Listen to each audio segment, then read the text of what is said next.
আমার নবী একটা দিন পার হয়ে গেল গো, সারা দিন নবীর খাবার নাই, গোসল নাই, বিছানা নাই, আরাম নাই, সেজদায় পড়ে নবী কান্দে।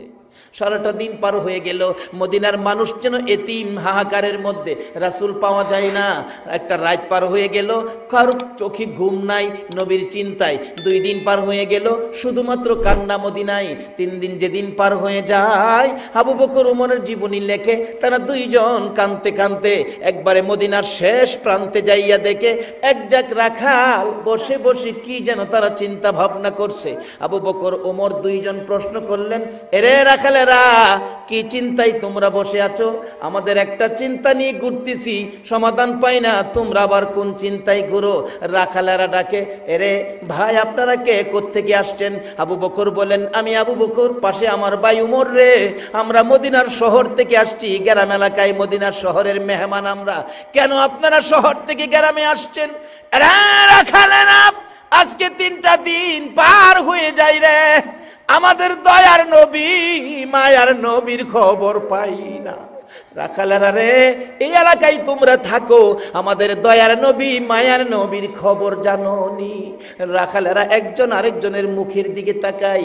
রাখালেরা ডাকতেছে, মায়ার নবী তো চিনি না, দয়ার নবী তো চিনি না। ও রাখালেরা পরামর্শ, যারা বসছিল সবাই বলতেছে, এরে আবু বকর উমর, ও মদিনার শহরের মেহমান, আমরা মায়ার নবী চিনি না, দয়ার নবী চিনি না রে। আজকে 3টা দিন পার হয়ে যায়, ওই পাহাড়টার নিচে রে একটা সোনার মানুষ, নূরের পুতুল, পূর্ণিমার চাঁদের মতো চেহারা রে। আজকে 3টা দিন পার হয়ে যায় রে আবু বকর উমর, ওই লোকটা সেজদায় পড়ে উম্মতি উম্মতি বলে কান্দে রে। আবু বকর উমর, আল্লাহর কসম করে বলি, আমাদের বেড়া বকরি দুম্বা গুলো ওই লোকটার পাশে যাইয়া তার ব্যথায় ব্যতীত হইয়া কান্দে রে। 3টা দিন পার হয়ে যায়, একদিনও ঘাস পানি খাওয়াইতে পারি না, তাই আমরা পরামর্শে বসেছিলাম, এখান থেকে বেড়া বকরি দুম্বা গুলো সরিয়ে নিয়ে যাব। আমরা কিছুক্ষণ আক্রমণ করেছি, তাদের গায়ে আঘাত করেছি। আবু বকর উমর রে, এটা কেমন ব্যক্তি রে, বেড়া বকরি দুম্বা গুলো মার খাইতে রাজি রে, ওই লোকটার কাছ থেকে সাইরা যাইতে রাজি না। আবু বকর উমর 2 জন মিলে একটা চিৎকার মারলেন, ভাই, যার ভালোবাসাই বেড়া বকরি দুম্বা কান্দে, যিনি সেজদায় পড়ে উম্মতি উম্মতি বলে কান্দে, আমাদের রাসূল ছাড়া কেউ হবে না।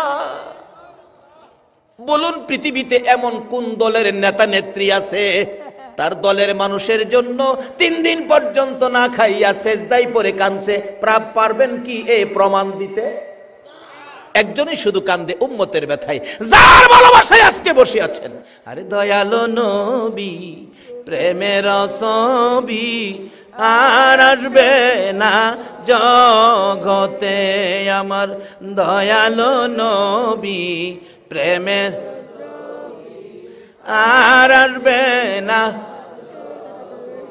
হাসর দিনে উম্মত বিনে, হাসর দিনে উম্মত বিনে, যাবে না নবীজি বেহেশতে, দয়ালো নবী, প্রেমের ছবি আর আসবে না জগতে, আমার দয়ালো নবী, প্রেমের ছবি আর আসবে না। আবু বকর ওমর 2 জনে মিলে নবীর দিকে দাঁড়ায় ডাকতেছে, নবী গো, মাথা উঠান, উম্মতের জন্য কান্দেন, আমরা সব নেকি আপনার উম্মতের জন্য দিয়ে দিলাম। নবী মাথা উঠায় না। নবীর ইচ্ছা হলো আল্লাহর পক্ষ থেকে ঘোষণা আসবে, তাইলে মাথা উঠাবো। যেই নবী উম্মতের ফায়সালা ছাড়া 3 দিন কায়দাও মাথা উঠাইতে রাজি না, এই নবীকে খুশি করার কাজ আমাদের করা দরকার আছে কিনা বলুন? এই নবীকে খুশি করে যেই কাজ করবেন, এর বিনিময়ে আল্লাহর সাথে ব্যবসা হবে। যেমন ব্যবসা করেছে সুমাইয়া, আল্লাহকে খুশি করে জান্নাত নিয়ে নিছে তো, কিন্তু আমরা জান্নাত নিতে পারলাম কিনা? আসুন কিভাবে নিব।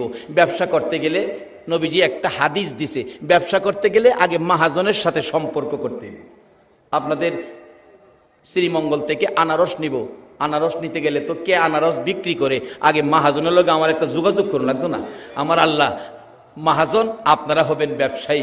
আমার নবী কইছে এই ব্যবসায়ীর সাথে যোগাযোগ তোমরা আগে করো, আগে পরিচয় করো। কিভাবে করবা? হাদিস দিয়ে রাসূল বলে গেছে, আসসালাতু মেরাজুল মুমিনিন। ওই মাহাজনের সাথে যোগাযোগের বাহন হলো নামাজ। যেই যত বুজুর্গির অভিনয়ই করেন, নামাজ ছাড়া ওই মালিকের সাথে যোগাযোগ করার রাস্তা নাই। সহজ হয়ে পড়ছি হলে ব্যবসা করবেন, মাহাজন চিনতেইব তো। নবী কইছে এই মাহাজনের লগে যোগাযোগের রাস্তা হলো নামাজ।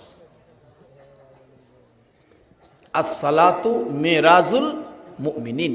বাইজিদ বুস্তামি রহমাতুল্লাহ আলাইহির জীবনী।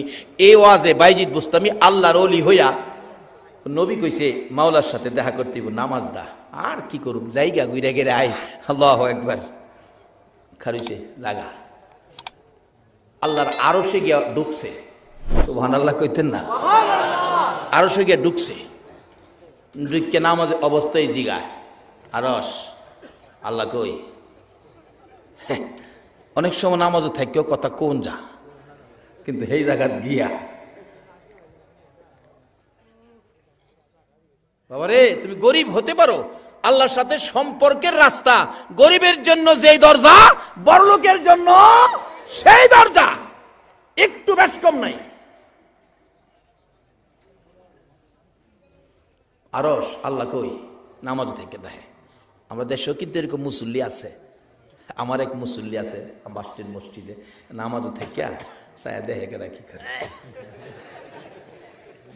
একদিন নামাজও থেকে থুতু ফালাইব, নামাজ থুতু তাকবীর তাহরিমা বাইন্দা দাঁড়াইছে তো হাত ছাড়ছে না, থুতু লইয়া মসজিদের বাইরে গেছে। থুতু ফালাইয়া আবার একা রয়েছে। আরেকদিন তার সামনে জুতা তুলছে তো বাক্সুর মধ্যে জুতা, যে আরেক মুসল্লির জুতা নিতাছে, নামাজও থেকে কইতাছে দেখেন আমারটা নেন না। সরল মানুষ আর কি, যাক তো দোহাই নামাজ পড়ে। আর জ্ঞানী হয়েও তো অনেকে জ্ঞান লইয়াও তো নামাজ পড়ে না। এই জ্ঞানীর চেয়ে সরল বেড়ই বালা। নবীজির কথায় আল্লাহ পাইতে গেলে কার কথায় যাওন লাগবো বলুন? নবীর কথায়। কার কথায়? নবীর কথার রাস্তা ছাড়া আল্লাহ পাওয়ার কোন রাস্তা নাই। বাইজিদ দাঁড়াইছে, আল্লাহু আকবার। আরশে গিয়ে ঢুকে জিগাই, আরশ আল্লাহ কই? আরশ কয় বাইজিদ আল্লাহ তো আরশে থাকে না। এই কও কি? আল্লাহ আরশে থাকে। নবী কইছে দিদার করতাম, সাক্ষাৎ করতাম নামাজ দিয়া। আমি নবীর কথায় নামাজ দিয়াইছি। বাইজিদ নবীর সাথে আরেকটা গোপন চুক্তি হইছে জানো? আরশে কয় গোপন চুক্তি। কি গোপন চুক্তি? বাইজিদ জিগায়। নবীর সাথে আল্লাহ কথা দিছে, নবী গো তোমার উম্মত যদি নামাজে দাঁড়ায়, আমি আরশ ফালায়া কুরসি ফালায়া, তোমার উম্মত জমিনও দাঁড়াইছে না, আমি জমিনও গিয়া তোমার উম্মতের সাথে দেখা দিব। সুবহানাল্লাহ। আসতে গেলেন এটা কেমন ভাগ্য? আল্লাহ আরশ কুরসি ফালাইয়া এই নবীর উম্মতের লগে দেখা করতো, জমিন হইব। এর চেয়ে বড় ওয়াজ আর কি হতে পারে? এরপরও যদি নামাজ না পড়ি, নবী খুশি হইব? জি না।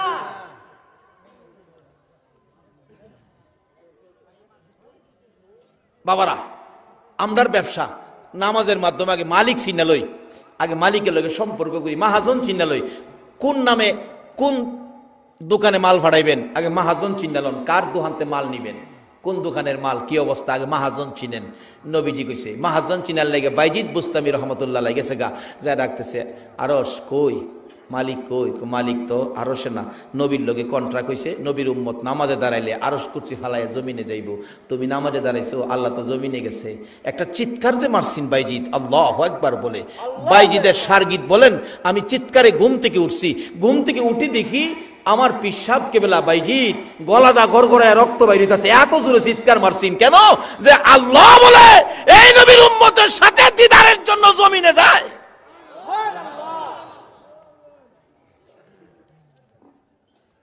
এই নবীর উম্মত নামাজই পড়ে না। নবী এত কষ্ট করছেন এই আমলের লাগিয়া, এত সুযোগ এত সুবিধা দিয়ে গেছে এই আমলের লাগিয়া। বাইজিৎ জ্ঞান ফিরছে, রক্ত বাহির হইতেছে। আল্লাহ, এ কত বড় কথা। তাইলে আমরা নবীর কথার মাধ্যমে ওই মহাজনের সাথে ব্যবসা করতে রাস্তাটা নিলাম। রাস্তাটা কি বলুন, সবাই বলুন। আরে পড়েন আর না পড়েন, স্বীকার করেন না, সেই রাস্তাটা কি? নামাজ। এই নামাজ দিয়া মালিকের সাথে ব্যবসা করবেন। আল্লাহ একবার। এক হিন্দু ভাই তার গরিবী অবস্থায় দিন কাটে, হিন্দু ভদ্রলোক গরিবী অবস্থায় দিন কাটে, গরিব মানুষ, আগেকার দিনের ঘটনা। তখন তো মানুষ এমন অভাবে ছিল। তো এই চারদিকে মুসলমান, মাঝখানে একটা ফ্যামিলি মিস্ত্রির কাজ করে, হিন্দু, সে কষ্ট করে। কিন্তু পার্শ্ববর্তী একটা বাড়ি ছিল, একজন আল্লাহর ওলি। আল্লাহর ওলি কয় সবকিছুর ফাইসালা আল্লাহ দিবে, সুখ শান্তির মালিক আল্লাহ। হ্যাঁ, এগুলি হুনে হুনে একদিন বিবির সাথে পরামর্শ করে, বিবি আল্লাহ বলে সুখ শান্তির মালিক, সব বলে আল্লাহ দিব, তো ল আমরা মুসলমান হয়ে যাই, আর কষ্ট আর কত করুন। দুইজনে মিলে আল্লাহর ওলির হাত ধরে বাচ্চা কাচ্চা সহ কালিমা পড়ে মুসলমান হয়ে গেছে। মুসলমান হইয়া চিন্তা করে আল্লাহ কি এমনই দিব, আল্লাহর কাজ না করলে দিব। মহিলা কইতাছে, কেমন মহিলা ও, স্বামীরে পরামর্শ, আল্লাহর কাজ করুম কেমনে? আল্লাহকে খুশি করার কাজ হইল নামাজ। নামাজ তো জানি না, আমরা হিন্দু মানুষ, মুসলমান হয়েছি, নামাজ তো জানি না, কেমনি পড়ুম? তো কাজ তো করতেইব। করতে যাও, মালিকের কাজ করবার লাগে ঘরতে বাইরে যাও। বিবি হাতের মধ্যে ব্যাগ দিয়া দিছে স্বামীরে।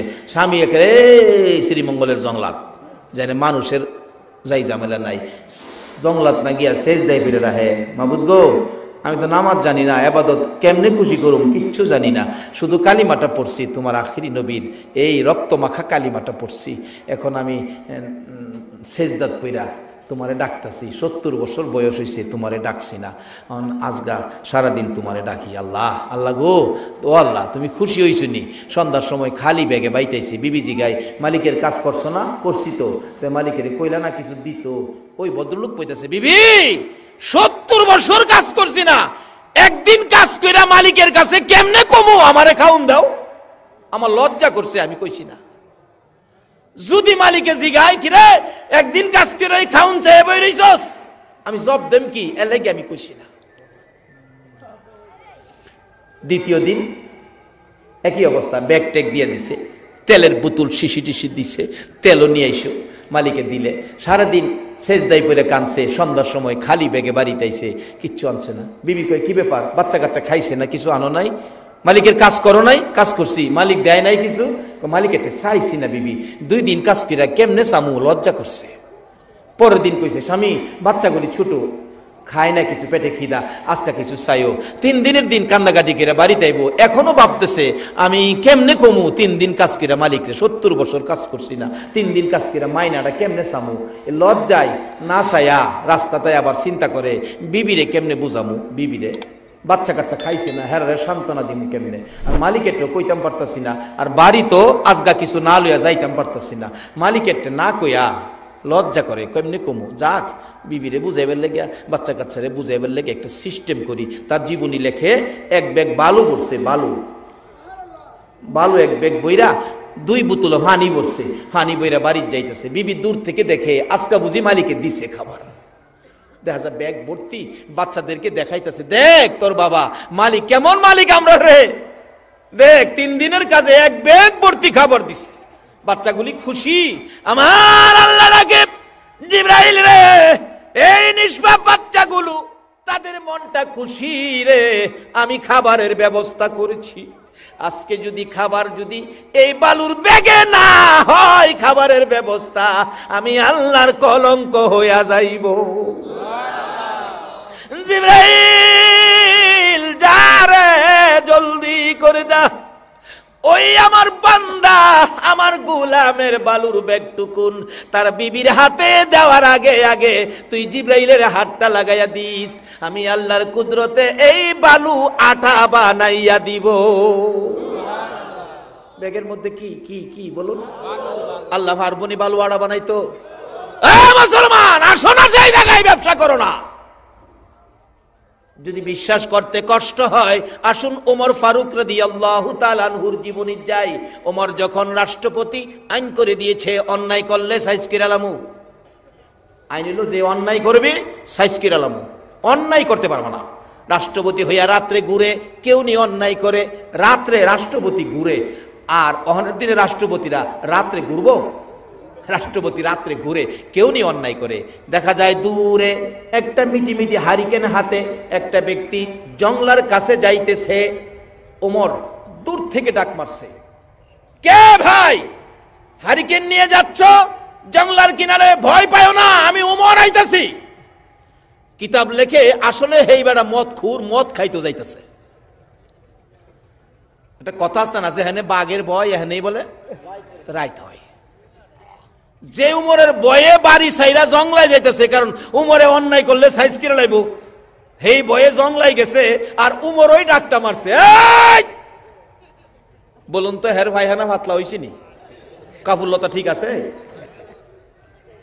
ওমর যেখানে খাতির জমা যাইতো এখন তাড়াতাড়ি গেছে। কেন? এত রাত্রে জংলার কাছে কোনো বিপদ নি হয়, বাঘ ভাল্লুকে নিয়ে আক্রমণ করে। ওমর বাঘের বিচার করেছে। বলুন আল্লাহু আকবার। বাঘের বিচার পর্যন্ত ওমরে করতেন। বলুন আমরার বুশ কি বেটা ছিল, হ্যাঁ পারবো বাঘের বিচার করত? এর বাপে পারবো? কিন্তু আখিরি নবীর উম্মত যারা আল্লাহর সাথে ব্যবসার কানেকশন মজবুত করেছে, তাদের পক্ষে সম্ভব ছিল। বাঘের বিচার করত ওমর। লম্বা ঘটনা, হেদিকে যাই না। ওমর ডাকতেছে, বাঘ ভাল্লুকের বিপদ হতে পারে, তুমি দাঁড়াও দাঁড়াও, আমি আসতেছি। হেই বেড়া মদের বোতল সামনে থইয়া আকাশের পয়সায় ডাহে, আল্লাহ গো, যেই বিপদের বয়ে আসতাম সেই বিপদ দি, বাঘের বিপদ না, উমরের বিপদ। উমর দৌড়ায় গেছে, যায় দে হারকিলটা কাছে, দুইটা মদের বোতল সামনে থইয়া হ্যাঁ কাঁপতাছে। মদের বোতল দেখলে উমরের মেজাজটা কেমন হইতাছে কন্ত? এত রাত্রে ঘুরতেছে অন্যায়ের বিরুদ্ধে, আর হে অন্যায় করতেছে হেন রাত্রে অগুমা, এমনি তো মেজাজ গরম। একটা ধমক যখন মারছে, এগুলো কি? হেই বেচারা কাঁপতে কাঁপতে কয়, হুজুর দুধের বোতল। কি এর বোতল? ঘুমাই রয়েছেন আপনারা? কি এর বোতল? আসলে কি? আর হ্যাঁ কইতাছে কি? উমরের চেহারা দেখে হ্যাঁ সাব ডিভিশন ঠিক নাই। হুজুর দুধের বোতল। এত রাত্রে দুধের বোতল লইয়া কই যাস? হুজুর আমার বোনের অসুখ, বোনের লেগে 2 বোতল দুধ নিতেছি। ওমর কই, লেভেলে কই মদ আর তুই কস দুধ? লেভেলে কই মদ আর কইতাছে দুধ। লেভেলে কই একটা, হ্যাঁ বুঝাইতাছে আরেকটা। এরকম লেভেলে বেশ কম আমরার চরিত্রের মধ্যে আছে না? লেভেলে কই মুসলমান আসরের নামাজ পড়ে বাইরিছে, দুহানো গিয়া 1 মণ চাউলের মধ্যে 35 সের দিয়া বিদায় করছে। আছে না? আছে না চরিত্র? ও বাবা, কেন তুমি এই কাজটা করলা? তুমি জানো না তুমি কত বড় নবীর উম্মত? লেভেলে কই নামাজি, করছে গিয়া চাউলের মধ্যে ছুরি। এই রূপ যাতে আমাদের না থাকে, একটা শর্তের উপর, আমরা আখিরি নবীর উম্মত। বাবার রাত অনেক হয়ে গেছে, আমি শেষ দিকে জিগেছি, আমি দোয়া করবো আপনাদেরকে নিয়ে। এবার দেখা গেল ওমর ধমক দিলেন, লেভেলে কই মদ আর তুই কইতাছস দুধ? হুজুর দুধ বোনের বাত নিতেছি। ওমর মাথা নিচে করে হাত বাড়াইতেছে, বোতল দুইটা দেখবেন মুখ খুললা আসলে দুধ কিনা।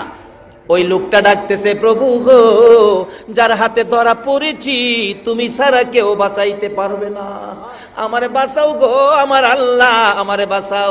আমার আল্লাহ কয়, জিবরাইল রে যা, এই মদের 2টা বোতল উমরের হাতে যাওয়ার আগে আগে তোর হাত লাগাইয়া দিস, আমি আল্লাহর কুদরতে মদের বোতল দুধের বোতল বানাইয়া দিব। ওমর দুধের বোতল হিসাবে মদের বোতলের দিকে হাত বাড়াইতেছে। ওই লোকটা দৌড়াইয়া এসে মদের বোতল নিজের হাতে নিয়ে ডাকতেছে, আল্লাহ গো, দিতেছি উমরের হাতে, তুমি আমারে বাঁচাইও। মদের বোতল উমরের হাতে তুলে দিলে, জিবরাইল মাঝখান দিয়ে হাত লাগাইয়া দিলে, উমর মুখটা খুইলা দেখে, আল্লাহর কসম, ওই মদের বোতল দুধের বোতল হইয়া গেছে। মদের বোতল যদি ওমরের হাতে যাওয়ার আগে আমার আল্লাহ ওই বান্দাকে বাঁচানোর জন্য দুধ বানাইয়া দিতে পারে, বলুন আমার আল্লাহর ইজ্জত রাখতে যাইয়া ওই বালুকে আমার আল্লাহ আটা বানাইতে পারে কিনা? বিবির হাতে দেখতেছে, আর বিবি খুশি হয়েছে, ও স্বামী কেমন মালিক গো, ব্যাগ ভর্তি আটা দিয়েছে, তোল আনছো, তোল আনছি গো বিবি, আসলে তো ভিতরে পানি, বালুর ভ্যাগ, পানি বোতলে, বোতলার ভ্যাগ বিবির হাতে দেয়, আর কলিজা ফাটা কান্না কানতেছে, মাবুদ আমারে লজ্জা দিও না, তোমার নামের কলঙ্ক কইরো না। আমার আল্লাহ কয়, জিব্রাইল রে তোর হাতটা খালি লাগাইয়া দে। হাত লাগাইয়া দিলেন জিব্রাইল, বিবির হাতে ওই বালুর ব্যাগ যাওয়ার আগে আগে 1 নাম্বার অস্ট্রেলিয়ার আড়া হইয়া গেছে। এ আল্লাহ কি আছে হনো? বাবা কি চান সব পাইবেন, শর্ত হলো এই মালিকের সাথে যোগাযোগের রাস্তা হলো নবী বলছে নামাজ, আসসালাতু মেরাজুল মুমিনিন। কিন্তু নবীর মহব্বতের সহিত নামাজ পড়তে হবে। নবীর মহব্বত ছাড়া নামাজ পড়েও মালিকের সন্তুষ্টি আদায় করতে পারবেন না। বাবারা আসুন, মালিকের সাথে সম্পর্কের জন্য রাস্তা হলো নামাজ, শর্ত হলো মহব্বত, নবীর মহব্বত। রাসূল নিজেও হাদিস শরীফে ওয়াজ করেছেন, লা ইউমিনু আহাদুকুম হাত্তা আকুনা আহাব্বা ইলাই মি ওয়ালিদিহি ওয়া ওয়ালাদিহি ওয়ান নাসি আজমাইন। দুনিয়ার সবচাইতে ধন সম্পদ, বিবি বাচ্চা, টাকা পয়সা যা কিছু আছে, সবচাইতে যদি রাসূলের ভালোবাসা অন্তরে বেশি না থাকে, ওই রকম ব্যক্তির ইবাদতেও কোনো কাজ হবে না। আসুন ইবাদত করি নবীর মহব্বত দিয়ে, নবীর ভালোবাসা দিয়ে। আর ওই নবী রাস্তা দেখাইছেন, এই মালিকের সাথে ব্যবসা, মালিক বলেছে জানমাল খরিদ করবে, জান্নাতটা আমাদেরকে দিবে। ওই জান্নাত পাওয়ার জন্য আজকের মাহফিলটা এটা জানমাল দেওয়ার লক্ষণ, আল্লাহর জান্নাত পাওয়ার লক্ষণ। এতেই বোঝা যায় মাহফিল করতে খরচ হয়, শারীরিক পরিশ্রম, আর্থিক খরচ হয়, এই সবগুলি আল্লাহ পাক খরিদ করে জান্নাতের বিনিময়ে। কিন্তু এই মাহাজনের সাথে জান্নাত নেওয়ার রাস্তা, যোগাযোগের জন্য শর্ত হলো নামাজ। সেই নামাজের কথাই আল্লাহ পাক কোরআন শরীফে বলেছে, মানুষ এবং জিনকে বানাইছি একটা কাজের জন্য, সেই কাজটা হলো ইল্লা লিয়াবুদুন, তোমরা আমার ইবাদত করবা। ইবাদতের মধ্যে উত্তম ইবাদত কি বলুন? নামাজ। বাবারা এই মাহফিল থেকে মাগো তোমরাও এই নামাজটা ধরো গো মা, ও বাবারা, ভাইরা, ও যুবক, নামাজ ধরো। তুমি যদি আখিরি নবীর উম্মত, ঘুমন্ত অবস্থায়, অন্যায় না গিয়ে ঘুমন্ত অবস্থায় ঘুমায় রইছো, আর তোমাকে নফল নামাজের নেকি সারা রাত দেয়, আর যদি এশারের নামাজটা পড়ে ঘুমাও, না জানি আমার আল্লাহ তোমারে কত কিছু দেয়। বাবা এই দুনিয়ার সম্পদ যা জুড়াইছো, চক্ষু বন্ধ করলে সাদা কাফনের প্যাকেট ছাড়া তোমার আর কিচ্ছুই নাই। কাজী কবরে যাওয়ার আগে আল্লাহর সাথে ব্যবসা করো, জান্নাত আদায় করো। সুমাইয়ার মতো মহিলা যদি জান্নাত নিয়ে কবরে যেতে পারে, আমরা সেই জান্নাত হাসিল করব। কবরে যাওয়ার আগে আল্লাহ আমাদেরকে ওই যে ইবাদতের জন্য বানাইছেন, সে ইবাদত করে কবরে যাওয়ার তৌফিক, ব্যবসা করার তৌফিক দান করুক। সকলে বলুন আমিন।